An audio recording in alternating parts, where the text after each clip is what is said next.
welcome. All right. Well, Brenda, you sold me off right. You said my name right. It's last name Merriken. I was born to be as bald as an eagle.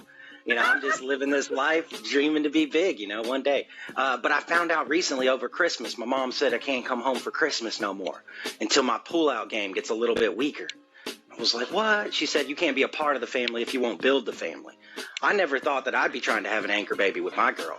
But apparently that's kicking off this year.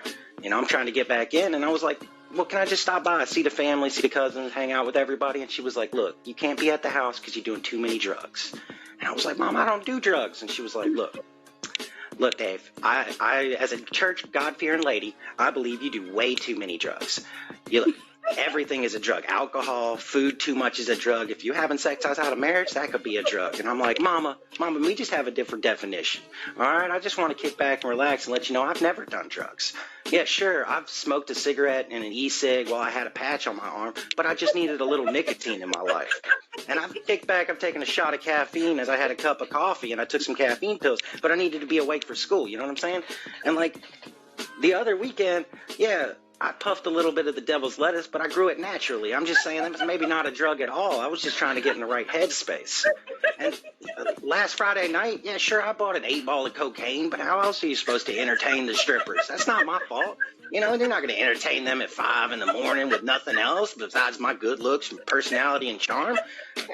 What are we kicking for here? We just live the dream.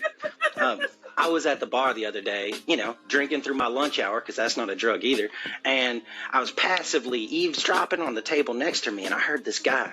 He had his feet up on the table, and I heard him say, look, it's fine. I don't think the owner would care. The reply is what made me aggressively eavesdrop. The guy says, I am the owner. Now take your feet off the table. Were you raised in a barn? To which this guy said,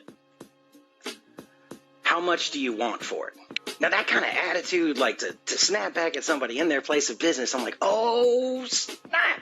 What's he going to do? And the guy said, the table's not for sale, man. He goes, hey, buddy, I'm not talking about the table. How much for the whole bar? Like, what? That's some fuck you money right there. That's like buy the bar to put your feet on stuff. That's the kind of money I need in my life.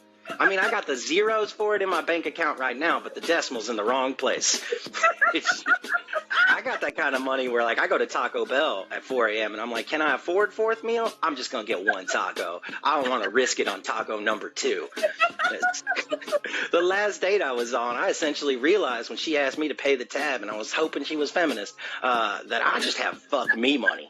Like, oh, shit. You mean it's my check? Oh, fuck me. And to see other